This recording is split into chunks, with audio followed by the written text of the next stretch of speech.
இன்றைய ஆன்மீக தகவல். விஸ்வாமித்திர மகரிஷி அற்புதமான மகரிஷி.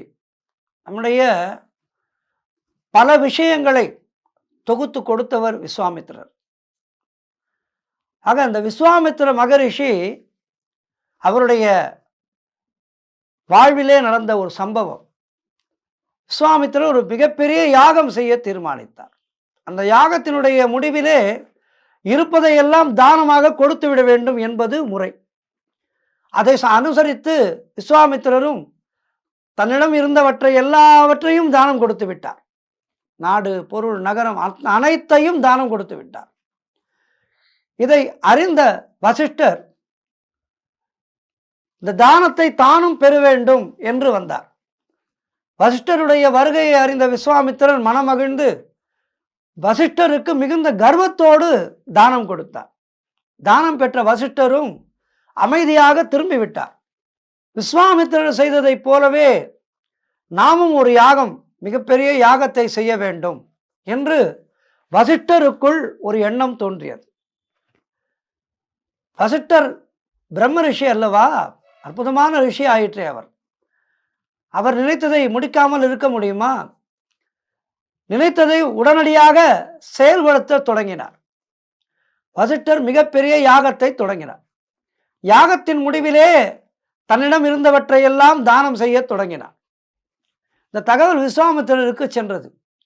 வசிஷ்டர் தானம் கொடுக்கிறார் என்றால் அது விசேஷம்தான், நாமும் போய் அதனை பெற வேண்டும் என்று விஸ்வாமித்திர மகரிஷி புறப்பட்டு வருகின்றார்.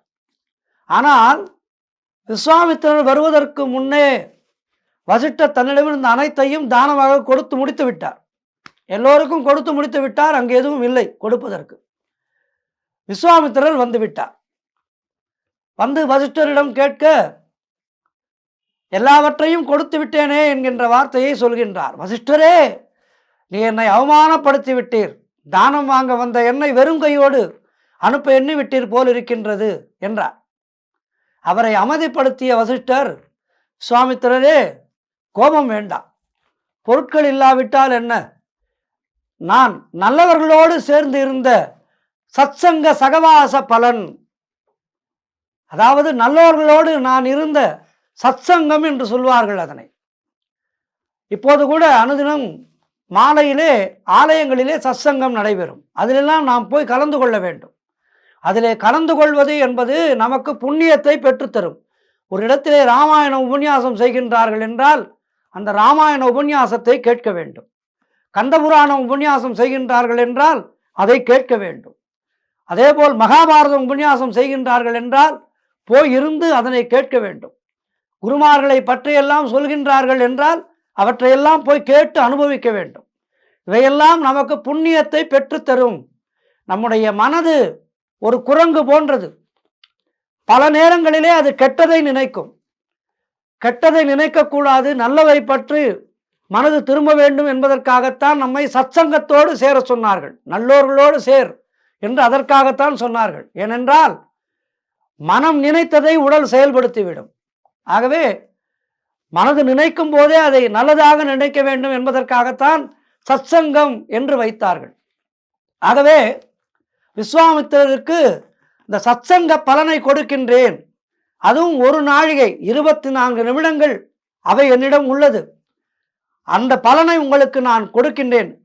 அதிலே 1/4 பங்கை உங்களுக்கு தருகின்றேன் என்றார். அதாவது 24 நிமிஷங்கள் என்னிடம் இருக்கின்றது, அதிலே ஒரு 1/4 பங்கை உங்களுக்கு தருகின்றேன் என்றார். இதை கேட்டதும் விஸ்வாமித்திரருக்கு மேலும் கோபம். விஸ்வாமித்திரர் என்றாலே கோபம் தானே. மேலும் கோபம் கொண்டார்.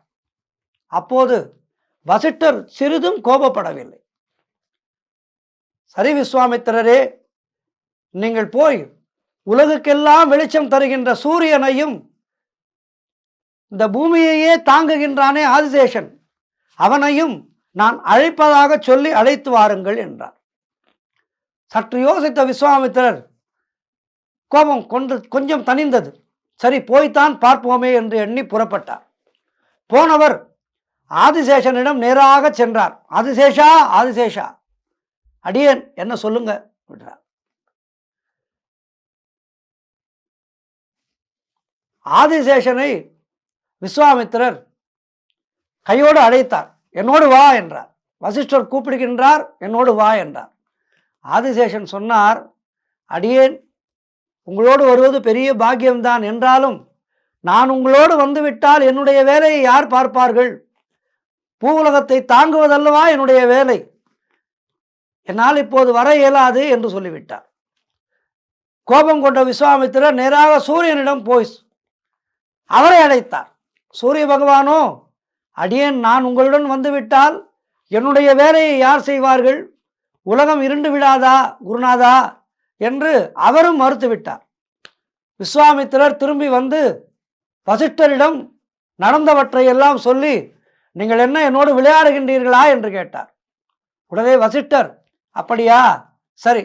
வசிஷ்டரிடம் ஒரு நாளிகை சத்சங்க சகவாச பலன் இருப்பதாக சொல்லி அதில் 1/4 பங்கை ஆதிசேஷனுக்கும் 1/4 பங்கை சூரிய பகவானுக்கும் அளிக்கிறேன் என கூறி அழைத்து வாருங்கள் என்றார். உடனே மறுபடியும் விஸ்வாமித்திரர் ஆதிசேஷனிடம் சென்றார், சூரிய பகவானிடமும் சென்றார். அழைத்தார்கள். அவர்கள் இருவரும் உடனே ஒப்புக்கொண்டார்கள். உடனே ஒப்புக்கொண்டு விட்டார்கள். வசிஷ்டர் தன்னுடைய 1/4 பங்கை உங்களுக்கு தருகிறேன் என்று சொல்கின்றார், ஆகவே வாருங்கள் என்று சொன்னவுடன் ஒப்புக்கொண்டார்கள். முதலிலே மறுத்தவர்கள் இப்போது ஒப்புக்கொண்டார்கள். விஸ்வாமித்திரருக்கு காரணம் புரியவில்லை. அவர் கேட்டுவிட்டார் இருவரிடமும். இருவரும், நான் முன்பு கேட்டபோது வரமாட்டேன் என்றீர்கள், இப்போது வருகிறேன் என்று சொல்கிறீர்கள், இதன் காரணம் என்ன? இப்போது உங்களுடைய வேலையை யார் செய்வார் என்று கேட்டார். அவர்கள் சொன்னார்கள், வசிஷ்டர் அளித்திருக்கின்றாரே 1/4 பங்கு சத்சங்க சகவாச பலன், அந்த பலன் எங்களுடைய வேலையை செய்யும், சிறப்பாக செய்யும் என்று ஆதிசேஷனும் சூரிய பகவானும் ஒரு சேர பதில் அளித்தார்கள். விஸ்வாமித்திரருக்கு சுரீர் என்றது. ஆகா, எத்துணை பெரிய ஒரு அருமையான விஷயத்தை நமக்கு தானமாக அளித்திருக்கின்றார் வசிஷ்டர். இது தெரியாமல் அவரிடம் நாம் கோபம் கொண்டோமே என்று தனக்குத்தானே கூனி குறுகினார். சத்சங்க சகவாச பலன் என்பது என்ன என்றால், நல்லவர்களோடு கூட்டுறவு, நல்லவர்களோடு சேர்ந்திருக்க வேண்டும், எப்போதும் இறை நாமத்தை ஜபிக்க வேண்டும். நாமத்துக்கு அதிக பலன் உண்டு. ராமரை காட்டிலும் ராம நாமத்துக்கு பலன் உண்டு. முருகனை காட்டிலும் முருக நாமத்துக்கு பலன் உண்டு. அம்பாளை காட்டிலும் ஓம் சக்தி என்ற கோஷத்துக்கு பலன் உண்டு. அதேபோல் ஐயன் ஐயப்பனுடைய கார்த்திகை மாதம் இது, சுவாமியே சரணமையப்பா என்ற கோஷத்துக்கு அத்துணை பலம் உண்டு. இந்த சரண கோஷம்தான் சுவாமிமார்களை சபரிமலைக்கு அழைத்து செல்கின்றது. ஆக இப்படிப்பட்ட அற்புதமான சத்சங்க சகவாச பலன், இதனை விஸ்வாமித்திரர் பணிவோடு வசிஷ்டரிடமிருந்து பெற்றுக்கொண்டார். தான் கோபப்பட்டதற்கு மன்னிப்பு தெரிவித்துக் கொண்டார். வசிஷ்டரோ புன்னகையோடு, நீர் அற்புதமான முனிசிரேஷ்டர், உங்களுக்கு இந்த பலனை அளிப்பதிலே நான் பெருமை அடைகின்றேன் என்று அவருக்கு இந்த பலனை அளித்தார். திரும்பிய விஸ்வாமித்திரர் தன்னுடைய ஆசிரமத்தை நெருங்கும் போது ஆசிரம வாசலிலே மகாவிஷ்ணுவை போல் தோற்றம் கொண்ட இருவர் இருப்பதை பார்த்தார். அவர்களை நெருங்கி விஸ்வாமித்திரர் கேட்பதற்குள் அவர்களே விஸ்வாமித்திரரை நெருங்கி வந்து, சுவாமி, நாங்கள் பகவான் நாராயணனுடைய ஏவலர்கள். பகவான் ஸ்ரீராமராக அவதாரம் செய்ய போகிறார். அப்போது சீதாதேவிக்கும் ஸ்ரீராமருக்கும் திருமணம் செய்து வைக்கும் பாக்கியம் உங்களுக்கு கிடைத்திருக்கின்றது. எத்துணை பெரிய பாக்கியம் பார்த்தீர்களா? எத்துணை பெரிய பாக்கியம்! ராமருக்கு திருமணம் செய்து வைக்கின்ற பாக்கியம். அந்த பாக்கியத்தை பகவான் உங்களுக்கு அளித்திருக்கின்றார். அதனை உங்களிடம் அறிவித்து விட்டு வர சொன்னார். எல்லாம் நீங்கள் வசிஷ்டரிடம் பெற்றீர்களே, அந்த சத்சங்க சகவாச பலன், நல்லோர்கள் உறவு, அந்த பலனின் பலன் இந்த மிகப்பெரிய பேர் உங்களுக்கு கிடைத்திருக்கின்றது என்றார்கள். விஸ்வாமித்திரர் அப்படியே கண்கலங்கி நின்றார். சாதாரணமாக முனிவர்கள் எதற்கும் கலங்க மாட்டார்கள். ஆனால் இந்த ஸ்ரேட்டர்கள் சொன்னதை கேட்டு விஸ்வாமித்திரர் கண்கலங்கி நின்றார். அது ஆனந்த கண்ணீர். அதன்படியே ராமாவதார காலத்திலே யாக சம்ரக்ஷணம் என்ற பெயரில் ஸ்ரீராமரையும் லக்ஷ்மணரையும் விஸ்வாமித்திரர் அழைத்து போனதும் சீதா கல்யாணம் நடந்ததும் நம் அனைவருக்கும் தெரியும். ஆகவே எப்போதும் இந்த கலியுகத்திலே நாம் நல்லோர்களோடு சேர்க்கை வைத்துக் கொள்வோம். நல்லோர்களோடு இருந்தால் நம்முடைய எண்ணமானது நல்லதாக இருக்கும். நம்முடைய வாழ்க்கையானது பாவங்களிலிருந்து விலகும். அப்போது மறுபிறப்பு ஏற்பட்டாலும் அது நல்ல பிறப்பாக இருக்கும். ஆகவே நல்லோர் சேர்க்கை நமக்கு மறுஜன்மத்திலும் நல்லதையே நடத்தி தரும். மீண்டும் நாளை சந்திக்கின்றேன். நன்றி, வணக்கம்.